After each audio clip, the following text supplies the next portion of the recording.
Yeah, baby, yeah, the people love me. Check it out. Star Wars Sith Origins. You know what? I can't stop talking about it because I'm that damn excited about it, baby.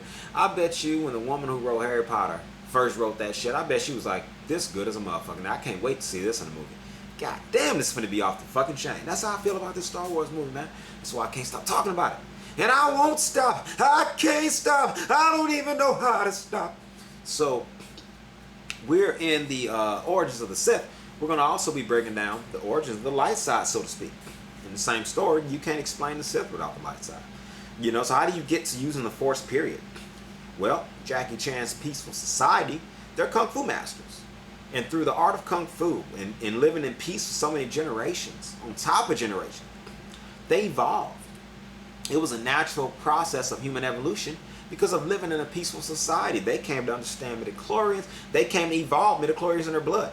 Apparently, as it turns out, Jackie Chan, these people discovered a peaceful lifestyle, this and that, leads to midichlorians of blood, all kinds of amazing things that they at first attributed to the powers of the purity of the Kung Fu and being so pure and awesome with it. And then, and it's true, they do get it from the meditation and the concentration, but it also came from their lifestyle very much so.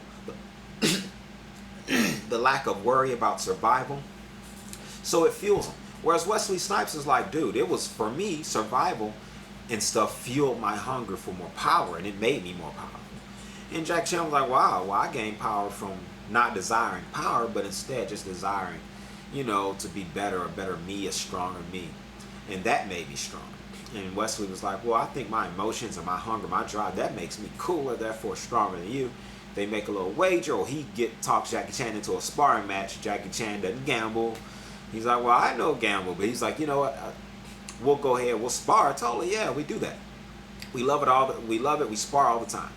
And so they get a sparring match going. You know, Jackie Chan beats Wesley Snipes. So Wesley's like, wow. So then he's like, well, let's do some more of our students against each other. Let's just see, you know, how it goes. So they start picking and mixing and matching, and then we see some great fight scenes. And then they, of course, document, archive it in the, you know, what they call their Jedi archives.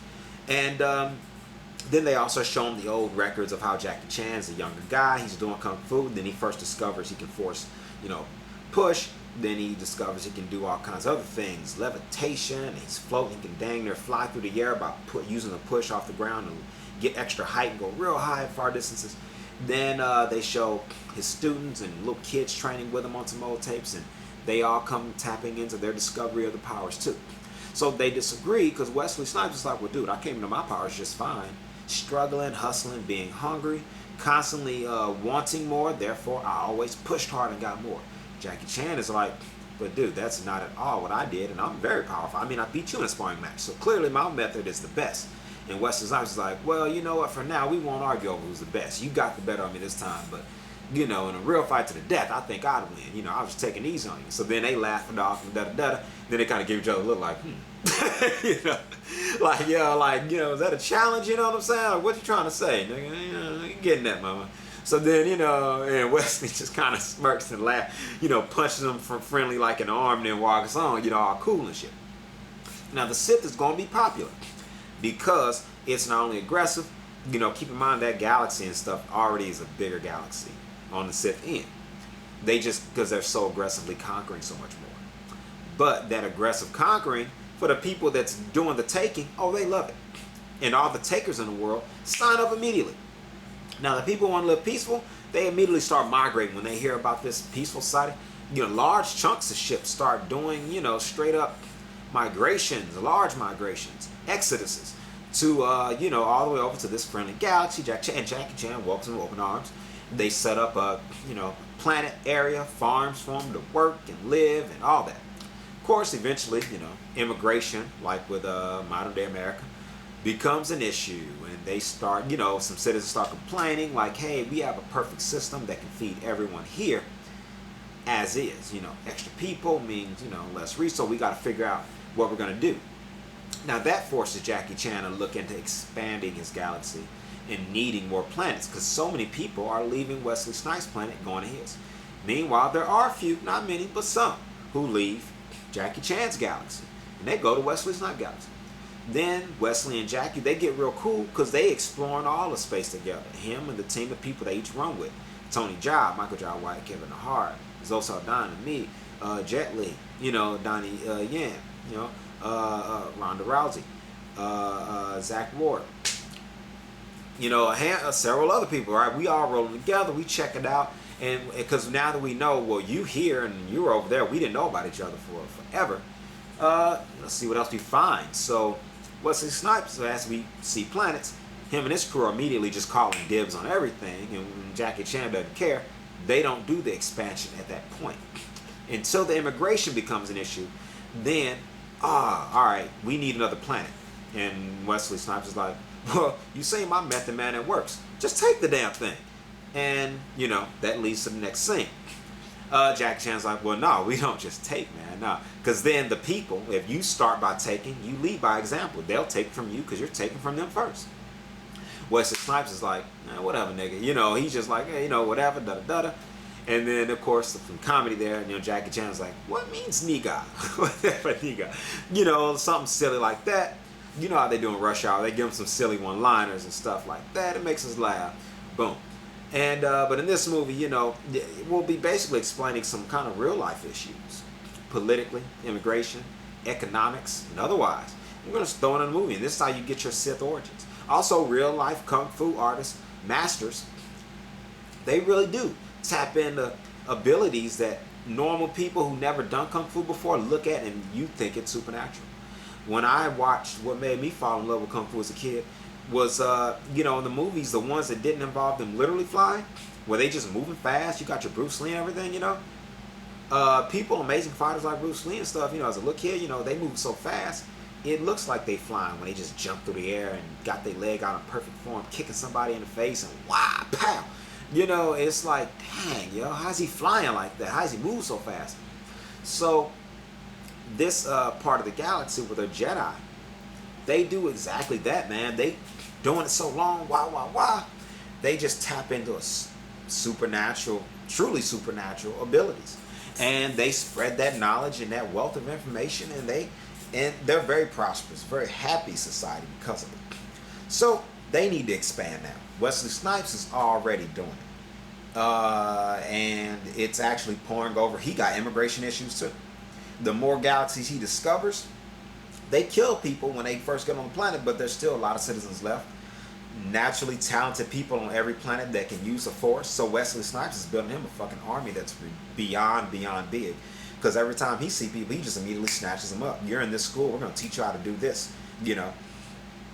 And he kind of bribes them. You know, he'll hold some in his hand, make it float, and be like, you want to learn to do this like I can? And of course, everybody that's being conquered is like, hell yeah, you know. As opposed to being a regular slave, I can be a student in your special school for people with gifts. Sign me up, please. You know. Now, if they don't know that the light side of the galaxy exists, which they don't, they've just been invaded. They didn't know the niggas Wesley Snipes and all his people existed. So, they're immediately just jumping on board. Now, what causes immigration issues on Jackie Chan's side is when, you know, there are issues where light and dark side people end up fighting in some kind of neutral area where no one owns it.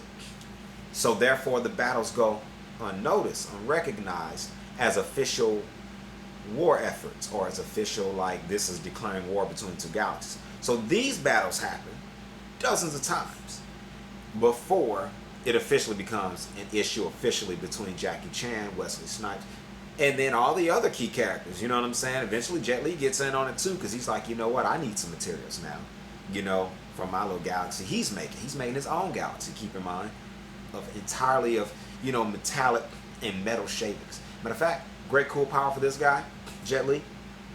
He can produce some of those fine metal metallic shavings, what appears to be out of thin air, but he's able to take the atomic elements in the air and do similar to what a star, a sun that goes supernova does.